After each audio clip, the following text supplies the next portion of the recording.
je m'appelle Pete et je suis belge, non déplaise à certains.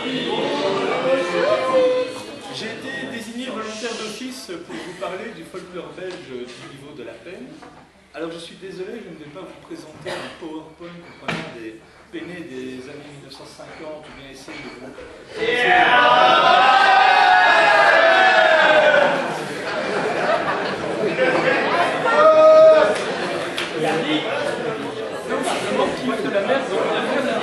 Bizarrement, c'est encore des flamands, hein, mais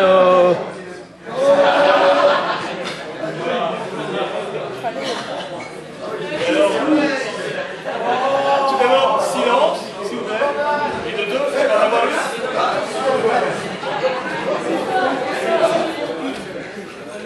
On écoute Monsieur Pete. Alors, pour la présentation de la peine, ça va être très rapide.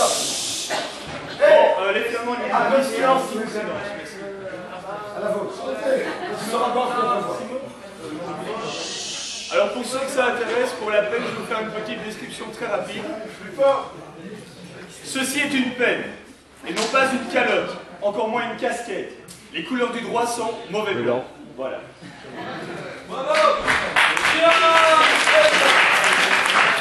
Alors, on peut aussi souligner que la peine est apparue en 1869, bien avant la calotte, qu'elle a évolué pour ressembler plus ou moins à ceci, finalement, qu'elle est particulière suivant la ville, suivant la fac, suivant les études que l'on fait, évidemment, qu'elle peut posséder des chaînes ou pas. Par exemple, moi je n'ai plus les miennes parce qu'à force de faire des congrès, ça devient excessivement lourd à porter. comme ma bite. Oui, comme ma bite, oui. Et la sécu est beaucoup plus simple à porter. Toutes les écoles belges n'ont pas spécialement des chaînes. Vous trouvez des chaînes à Liège, chez les agros, chez les vétérinaires. Vous n'en avez pas à l'UNB, vous n'en avez pas à la VUB. C'est un peu libre, on va dire. Alors, à l'heure actuelle, donc, le folklore étudiant donc, est aussi une des dernières manières de transmettre le folklore non étudiant. Donc, par exemple, quand vous avez des villes qui ont des symboles, quand vous avez des villes qui ont de l'histoire, c'est souvent les étudiants qui transmettent plus facilement ce folklore, et ce folklore se retrouve aussi sur les couvre-chefs, sous la forme de symboles, d'un signe comme le Marie-Quenpis, une démarche, etc. Alors, la peine transmet aussi des valeurs. Ces valeurs sont d'abord le respect aux anciens, le respect de son couvre-chef, le respect et l'entraide envers les personnes avec qui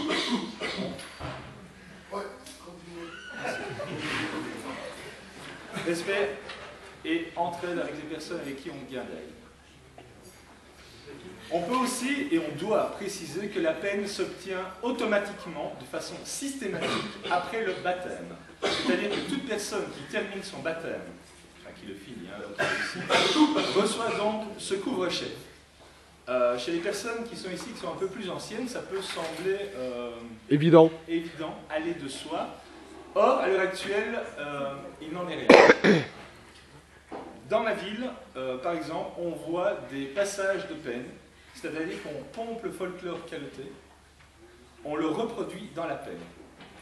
Comment en arrive-t-on à une telle dégénérescence? Il a commencé son débat.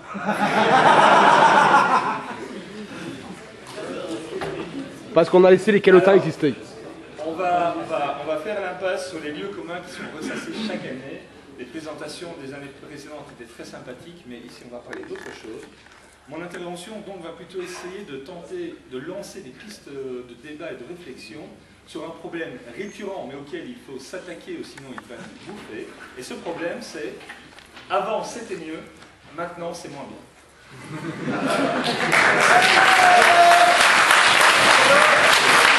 La preuve, même avant était mieux. Quelle que soit notre origine, nous connaissons tous cette phrase. Les anciens se plaignent toujours. À force de se plaindre, leur discours n'est plus écouté et est tourné en ridicule. Ensuite, vu l'importance croissante de la deuxième page,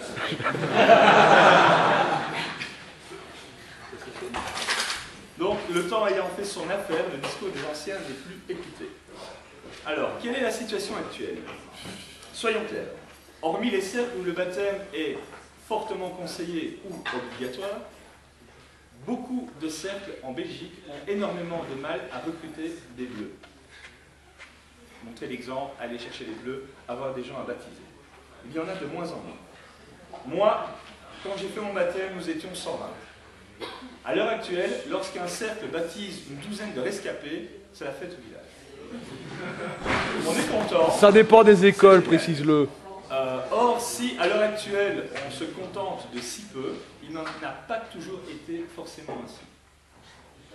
Alors, il est assez amusant, ou pas, de constater qu'à l'heure actuelle, malgré tout ce qui est en œuvre, tout ce qui est mis en œuvre au niveau médias, etc., on n'a jamais aussi mal communiqué. Le manque de bleusailles, entendez par bleusailles les bleus présents lors du baptême, le manque de bleusailles est souvent dû au manque de communication des cercles envers le baptême. Il y a un autre danger à mal communiquer, donc déjà mal informer les gens. Le deuxième danger à mal communiquer, c'est que les gens communiquent pour vous. Là, je prends mon papier parce que c'est un peu plus sérieux, j'ai pas eu le temps de bien lire, donc voilà. Donc, en effet, la communication de 2010 n'est plus la même que celle de 1995. Avant, des comités motivés posaient des affiches à des endroits stratégiques, distribuaient des tracts, et l'attention de tous était attirée. De nos jours, la multitude de plateformes et d'activités étouffe la communication de tout cercle qui ne réagit pas assez vite. C'est Darwin à l'heure d'Internet. Depuis quelques années déjà, les médias aiment à pointer les événements tragiques liés aux activités estudiantines. Quand je dis tragique, entendons-nous bien. Il s'agit souvent d'événements qui sont montés en épingle afin de satisfaire des lecteurs avides de sensationnalisme ou les téléspectateurs de M6 et de TF1.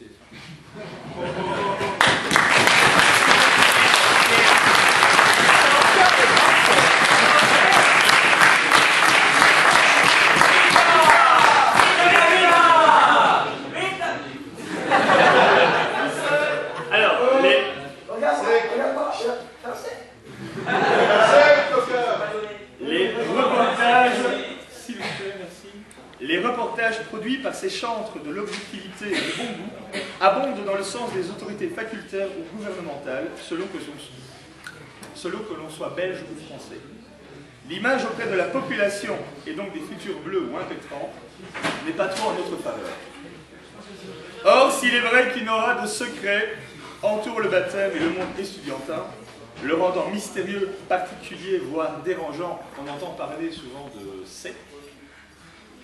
S'il est vrai que le secret se transmet de façon orale aux initiés, il faut aussi penser aux autres, aux gens. Moldus, fossiles, chroniques, parents, quel que soit leur nom, ils doivent recevoir une information, certes partielle, mais néanmoins nécessaire pour ne pas laisser propager les rumeurs et fausses informations. Mis à part quelques événements majeurs, pourquoi n'y a-t-il pas de communiqué de presse lors des événements estudiantins ? Pourquoi ne pas prendre le contre-pied de ces journaleux en répondant à des questions avant qu'ils n'inventent les réponses eux-mêmes? La principale raison se situe au niveau de la connaissance. D'abord, connaissance du système, des procédures. Comment faire un communiqué de presse? Quels médias utiliser? Quelle information peut-on transmettre? Quels médias doit-on choisir? Ensuite, connaissance du folklore tout court. Pour expliquer quelque chose à quelqu'un, il faut d'abord savoir de quoi on parle. En Belgique, le folklore estudiantin se transmet principalement de manière orale. Cette tradition orale se déroule entre les anciens et les nouveaux. Or, s'il est vrai que le rôle des anciens est de former les personnes, nous devons impérativement tenir compte de plusieurs autres facteurs. Tout d'abord, l'émergence et la multiplication des offres de formation dans le supérieur créent un cycle folklorique de 3 ans théorique, ce qui laisse moins de temps pour former une personne. Ensuite, vu l'importance croissante de la PlayStation chez les ados, peu ont le temps ou le goût de s'intéresser au baptême et au folklore. La fainéantise humaine, couplée au petit nombre restreint de baptisés, crée un système défaillant qui pêche par le nombre restreint de ses anciens. De plus, il faut aussi noter le rôle des ordres belges. En Belgique, les ordres sont destinés à des gens qui savent, des anciens en fait. De nos jours, Hélas, le jeunisme a fait pas mal de ravages dans le sens où les jeunes qui en veulent, ceux qui s'intéressent au folklore, sont souvent captés par ces ordres, parfois de façon même contre nature. Contre nature dans le sens où les conditions initiales de l'ordre ne sont pas respectées, comme la localisation de la personne et de l'ordre, garçon, fille, on ouvre à tout. Les ordres en Belgique, maintenant, ça fait... Ouais, Ou parano. Parano aussi. Mais parano, c'est mort, ça fait... Aïe. Or, s'il est vrai que les ordres fonctionnent comme des paratonnerres en attirant à eux les jeunes gens prometteurs et avides de connaissances, il ne faut pas oublier l'effet principal du paratonnerre, qui est de disperser de l'énergie dans le sol. Pourquoi cette évolution? Pourquoi ces dérives? Tout simplement par un souci de performance. Cette performance, liée à la société actuelle, toujours plus, toujours mieux, ne cadre pas avec les activités folkloriques. Rater une année d'études à l'heure actuelle est complètement interdit. C'est un frein considérable au baptême. Beaucoup de jeunes cédant à la pression parentale et sociétale qui exige une performance de 100%. Or, pour ceux qui ont fait un peu de physique, moins à 100% n'existe pas. Moins de baptisés signifie moins de vieux baptisés, ce qui signifie moins de possibilités de poser des exigences pour recruter dans un ordre. Or, si l'ordre n'a pas assez de membres, souci de performance, il le vit assez mal, donc abaisse ses conditions, etc. Ce cycle ressemble assez à la théorie de Schumpeter de destruction créatrice des valeurs. Les crises sont certes destructrices de valeurs à court terme, mais poussent justement les individus à l'innovation. Or, en folklore, l'innovation et la création de nouveaux moyens est limitée. Nous allons donc assister à une destruction partielle du folklore à certains endroits. En attendant qu'un jour, quelqu'un recrée de toutes pièces dans une ville un folklore ressemblant ou importé d'ailleurs et recommence un nouveau cycle, comme un homme. Que faire pour éviter cela? Tout d'abord, mieux communiquer. Jouer le jeu des médias et de l'époque, en restant attaché à nos valeurs et notre folklore. Les sites web sont pratiques, certes, mais on apprend plus en rencontrant les gens qu'en lisant un site web. La tradition orale signifiant se bouger de cul. Ensuite, apprendre, rencontrer des folklores différents, et les apprécier pour ce qu'ils sont et pas pour ce que nous en pensons. Le respect est une valeur qui s'étiole assez rapidement pour laisser place au mépris lorsqu'on parle de folklore étranger aux jeunes et parfois même aux moins jeunes. J'ai à cœur personnellement de toujours rappeler à l'ordre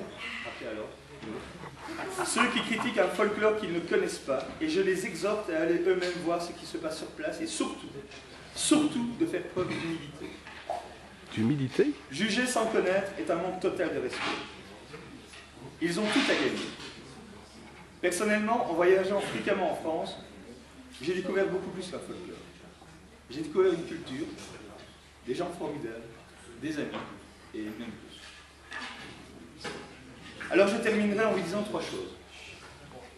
J'ai plaisir à vous voir tous ici, chaque année, mais j'aimerais voir plus de nouvelles têtes, vous voir plus souvent au cours de l'année. Ensuite, deuxième chose, j'aimerais adapter la devise des ordres de façon générale pour qu'elle soit un peu plus réaliste. Que vive toujours et prospère le folklore estunais. Et la troisième chose, c'est à fond.